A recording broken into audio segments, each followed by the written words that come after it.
এখন ঋণদাতারা তাকে খুঁজে না পেয়ে আপনাকেই কিন্তু ধরবে, আপনার সম্পদ নিয়ে টান বাজাবে, আপনার সম্পদ নিলাম হবে, আপনি জেল খাটবেন, আপনার ভিতরে মামলা হবে, অর্থাৎ আগে পরে ওই টাকা আপনাকেই পরিশোধ করতে হবে। তাই আপনারা সবাই সতর্ক থাকবেন।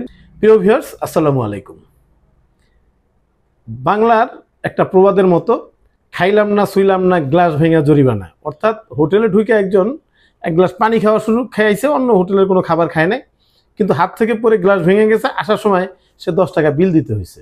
তো এই জন্য অনেক সময় বলে যে খাইলাম না শুইলাম না গ্লাস ভেঙে জরিমানা।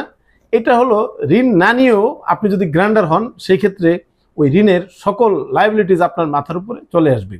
দেখা যায় যে আপনার খুব ঘনিষ্ঠ লোক অথবা আত্মীয় আপনাকে রিকোয়েস্ট করে, আপনি একটি চাকরি করেন এই সুবাদে, যে আমি একটা ব্যাংক থেকে ঋণ নেব, ঋণ তো আমি শোধ করব, তুমি শুধু এই গ্রান্ডার ফর্মে একটা সই করো।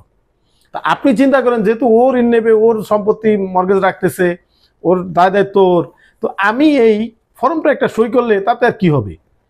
কিন্তু আপনি জানেন না ওই ফর্মের ভিতরে কি কি লেখা আছে। ওই যেই গ্রান্ডারের যে ফর্মটি আছে, এই ফর্মে পরিষ্কারভাবে আপনি স্বীকার করছেন যে এই ঋণ গ্রহীতা যদি ঋণের টাকা পরিশোধ না করে, সেই টাকা আপনি দিতে বাধ্য থাকবেন, এরকম একটি অঙ্গীকার আপনি ব্যাংক বা ঋণদাতা প্রতিষ্ঠানকে দিচ্ছেন। এবং সেই ঋণের টাকা যখন ওই গ্রহীতা ঋণের টাকাটা পরিশোধ করবে না, তখন এই সমস্ত দায় দায়িত্ব আপনার ঘাড়ে এসে চাপবে। অর্থাৎ আপনি খাইলেন না শুইলেন না, কিন্তু পুরো ঋণের বোঝাটা কিন্তু তখন আপনার মাথায়। আপনি জানেনও না যে কত কিভাবে এই টাকা কোথায় গেছে, টাকা আপনি দেখেনও নাই, কিন্তু এই টাকা কিন্তু আপনাকেই পরিশোধ করতে হবে। দেখা গেল যে ঋণ গ্রহীতা সে পালিয়ে গেছে, সে ঋণটি নিয়ে নিজের মতো ভোগ করে সে ওইখান থেকে পালিয়ে গেল।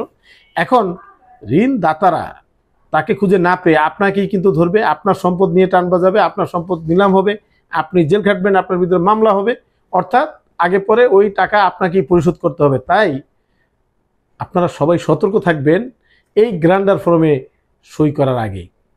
নিজে খুব না ঠেকলে ঋণ নেবেন না, আর বিশেষ করে অন্য কারো গ্রান্ডার কখনই হতে যাবেন না। সে যদি আপনার অতি প্রিয় মানে ঘরের বউও হয়, তবুও তার ঋণেও আপনি গ্রান্ডার ফর্মে কখনো সই করবেন না, কারণ এটা আপনার আরামের জীবনকে হারাম করে দিবে।